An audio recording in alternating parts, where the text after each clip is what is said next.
Families of the 17 people killed in the Parkland school shooting are expected to make statements today as the shooter faces sentencing. You're looking live at the courtroom right now. Each family will be able to speak directly to the attacker, as can the 17 people that he wounded during that 7-minute attack. And this all comes after the jury recommended life in prison rather than the death penalty. ABC News contributor and host of the Law and Crime Network, Brian Buckmeyer, joins me now. Brian, the jury at his penalty trial, they couldn't unanimously agree that he deserved the death penalty. I think it was 3 jurors couldn't quite get there, saying that the mitigating circumstances they thought outweighed the aggravating factors in the case.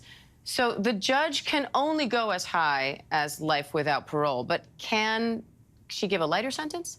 She can't.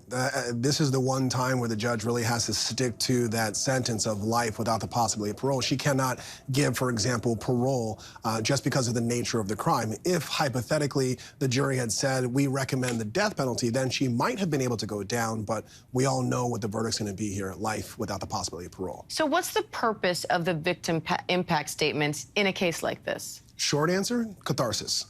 Unfortunately, the criminal justice system can't truly put people back to where they were before the crime, but this allows the victims and their family members a moment of catharsis to speak to the person who would harm them or their family in this way. Now, this is the deadliest mass shooting to ever go on trial in the U.S.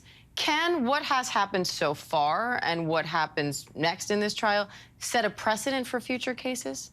Yes and no. If you're thinking about from the concept of whether or not the death penalty will be applied in future cases, you can't necessarily say, well, where 17 people were killed and 17 people were injured, we're always going to get life without the possibility of parole. But it will create a precedent in terms of how we get there, how we check the boxes and cross the T's and dot the I's. So what happens after the shooter is sentenced this week?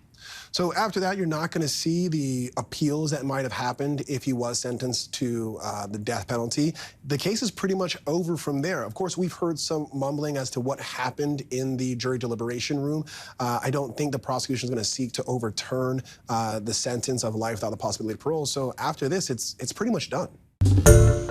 Hi, everyone. George Stephanopoulos here. Thanks for checking out the ABC News YouTube channel. If you'd like to get more videos, show highlights, and watch live event coverage, click on the right over here to subscribe to our channel. And don't forget to download the ABC News app for breaking news alerts. Thanks for watching.